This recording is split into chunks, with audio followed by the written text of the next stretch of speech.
just yet another example of why I love Python so much. So this is what I'm up to. First of all, just programming in general. I love the fact that I can just come here to a local restaurant, right? They've got these tall counters here. So this is my ghetto standing workstation. So I come here, get up, eat, and I can just set up my laptop. I got my iPad here as well, which I love the Camaro, by the way. I'll do videos with it in the future. But anyway, so I can set up here and do all the coding I want, right? All I need is a laptop, internet access, good to go. And I got Pythonista on the iPad, so I can actually do some coding on there as well. So anyway, why do I love Python? Many reasons. This is what's happening, right? So, as many of you know, I work in finance, and one of the protocols that I specialize in is a fixed protocol, which is basically a way that they can send financial information electronically, right? So what you're looking at here is, well, that's the parsed messages. If we scroll up here, so this is basically a fixed message. So this is basically an order for a particular stock, right? There's a price information, there's various parameters, right? That's all it is, parameters of the order, the quantity, the price, right? So what I wanted to do was like, let me see if I can convert this into a Python dictionary format, because one of the things I want to be able to do is to process these fixed messages, because I'm building my own trading platform, right? So one of the things I'm going to need to do is be able to interpret these fixed messages so I can do things like generate SQL queries, load them up into Python in a structure, the structure being a dictionary, because as you can see, in fix it's tag value pairs, right? In Python, it's key value pairs. In fix, it's tag value pairs. But you can see it's essentially the same structure, right? Just the name. And a rose will smell just as sweet. But so what I'm doing is I'm taking this log, right? I'm parsing it with sed, right? So I'm sed, pipe to sed, pipe to sed. So I'm doing basically, this is simple find replaces.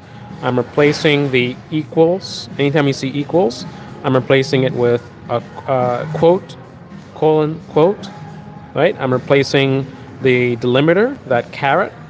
I'm replacing that with quote, comma, quote, right? Pretty simple. I went through several iterations of this, trying to get all of this basically into the Python dictionary format, right? Which is essentially a string in quotes, colon, another string in quotes, comma, another pair of the same sort of structure, right? So it would essentially be key, well, it's hard to do this one-handed. So it would essentially be key, value, right?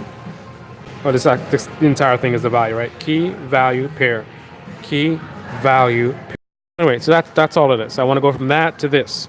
So I had most of it here. A couple of things need to be tweaked.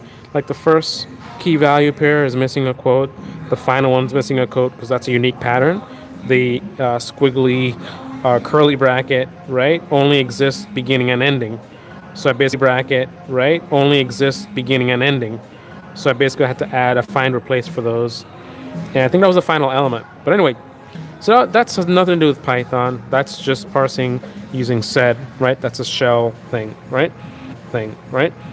But once I got the format the way I needed it to, so we'll see later on, at some point in time, I think this one is actually in a solid, okay, that's actually me going into Python already. So I think here is where I got the format the way I wanted it to. Yeah, so that's nice and clean. See, key, value pair, comma, key, value pair, comma, key, value. So I've successfully converted the fixed message into a Python dictionary. So I've successfully converted the fixed message into a Python dictionary format, right? As far as a string or, the format, right? So now this can easily be given to Python, and Python will be able to store this information, understand this information, and therefore you can develop an application to manipulate this information, display it, whatever, right? So went into the Python interpreter, and so start off very basic. I just said dict equals, right? I already got the format. Format is perfect. This is a dictionary format. All I need to do is give it a name, right? Equals, and literally just paste the string or this whole, the result of my parsing, right? So now dict represents this as an actual formal dictionary, Python dictionary, right? So once that was done, at first, and I think you should see this because this is also part of what I love about Python, right? I haven't really done much work with dictionaries, so I wasn't really sure about some of the syntax. I got the gist of it, right? So let's just say gist. I got the gist. I got this gist. Okay, let me stop. I got the gist of it, right? So I'm trying to say, all right, so I should be able to print information from these key value pairs, right? I remember the brackets, right? So print dict, right? That's the name of it. And then 35, right? But of course, I'm getting error messages because I'm forgetting that the same how you use the quotes in the data structure, you use it in the syntax for the print statement, right? So, but I was able to figure this out. That's another thing to note. Everything you see here is me just figuring things out. At no point in time did I Google anything or do any research. I just figured it out, right?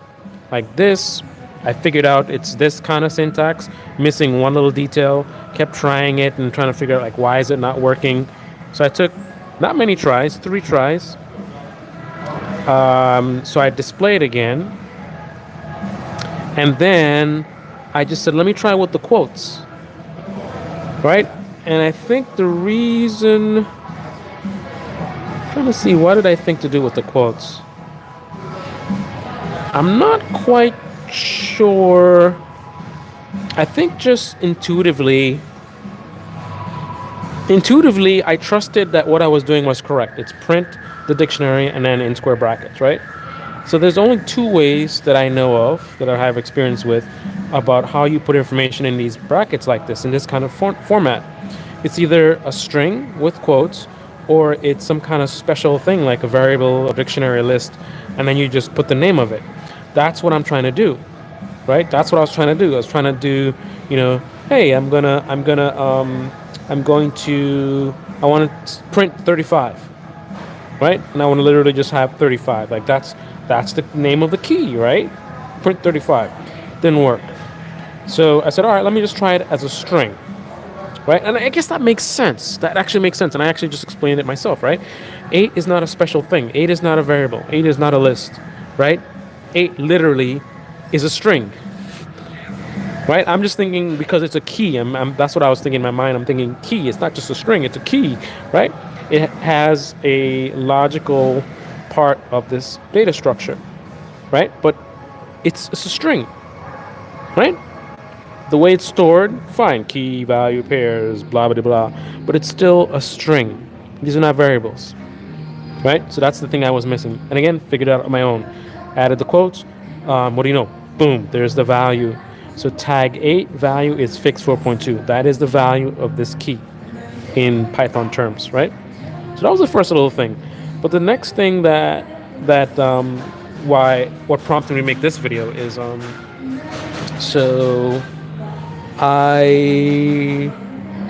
had fun playing around with this, printing all the values for all of this.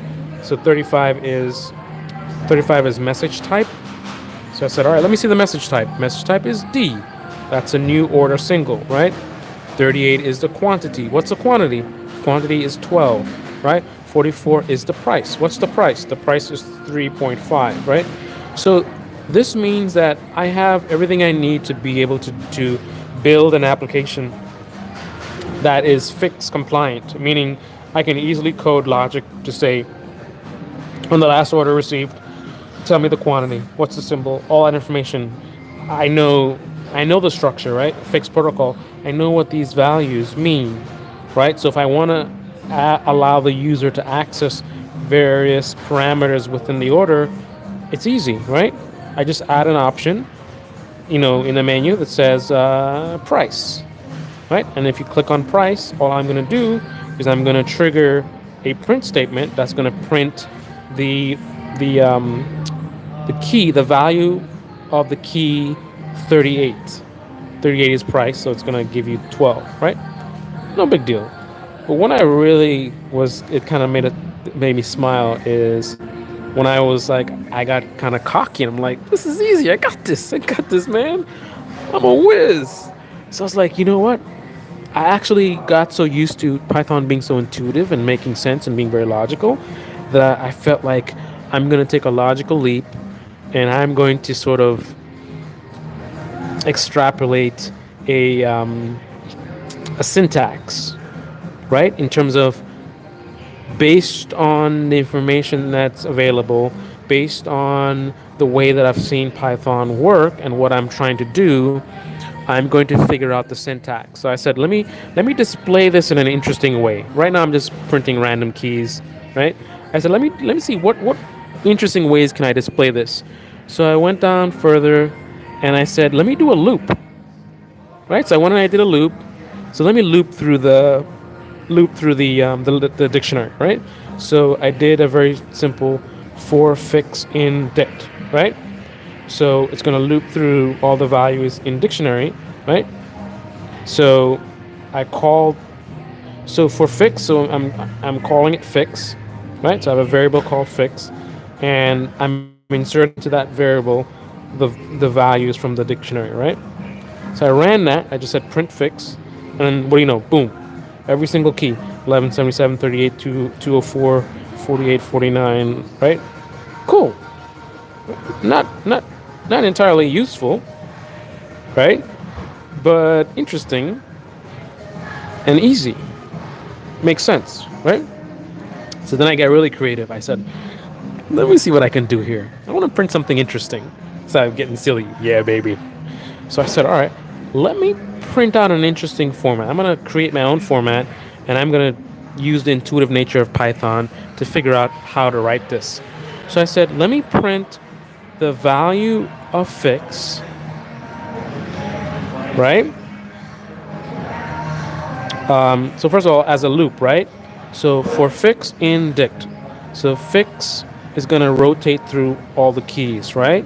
So every time this runs, a different key, right? Key, right? And then let me put the value, right? I want to do key and value in one line, right? Loop through. So fix, this is so intuitive, right? Fix is the variable which is going to have a different item, different key every iteration, right?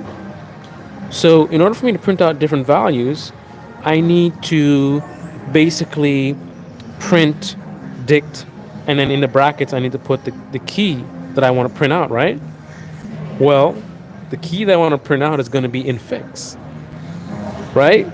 So I intuitively figured that I could do this. That I know the plus thing, that's so logical. I want to add things together, right? I'm adding strings together.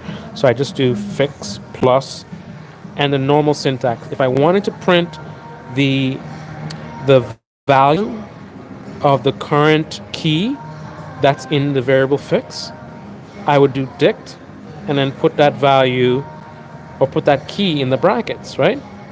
Fix represents the key. Every iteration, fix represents the key. So I can just simply put it in the brackets, and each iteration, a different key is going to be in there, and therefore this part of the statement is going to print out a different value. And that value is going to correspond with fix itself, right? Because remember, fix is the key. You combine the key and the dict statement like this, and you're going to get the value for that key. So key and key's value.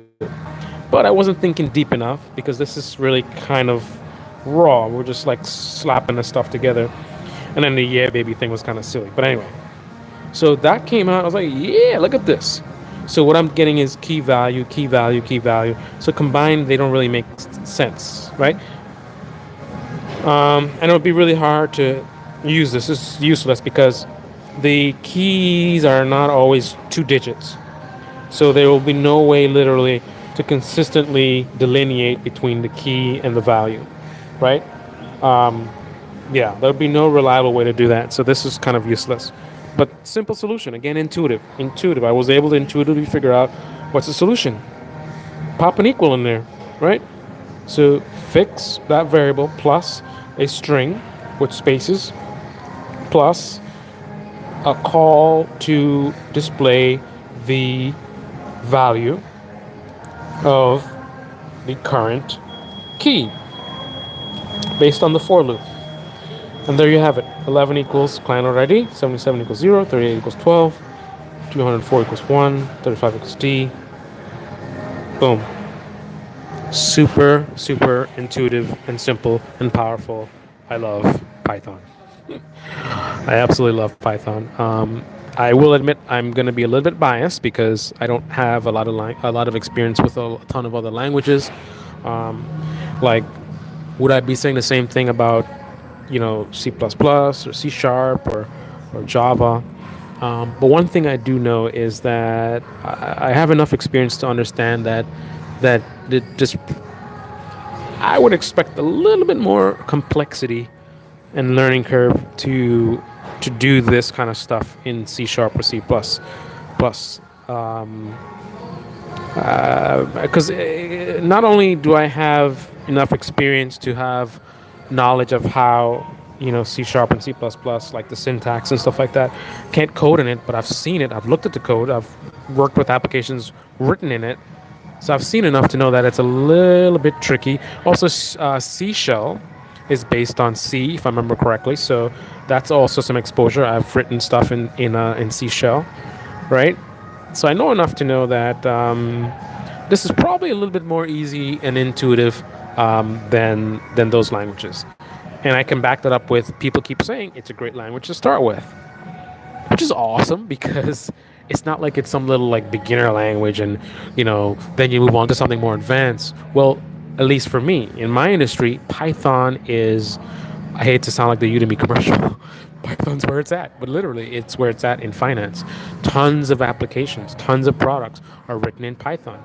All of our trading systems, the backends are, usually Linux or Unix based, and a lot of the stuff we're doing, running jobs and different trade systems, are written in Python, either Python or Java, right?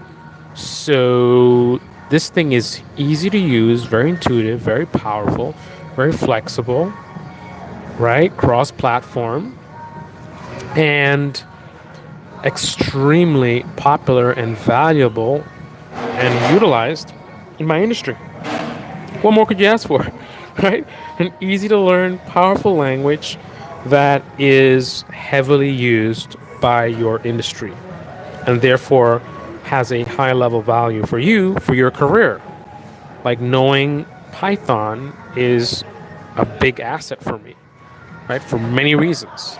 Not just in terms of making my job easier, but also in terms of marketability, right? I'm more valuable knowing Python in addition to all the tons of knowledge I already have. So that long-winded story that only a really nerdy programmer would appreciate, perhaps, is why one of the reasons why I love Python. This is Computer Programming University, where learning's always fun, as it should be. And if you enjoyed this video, click on the like button, subscribe, and smash the hell out of that bell. Welcome aboard. Wie geht's? Ciao, salut, and until next time.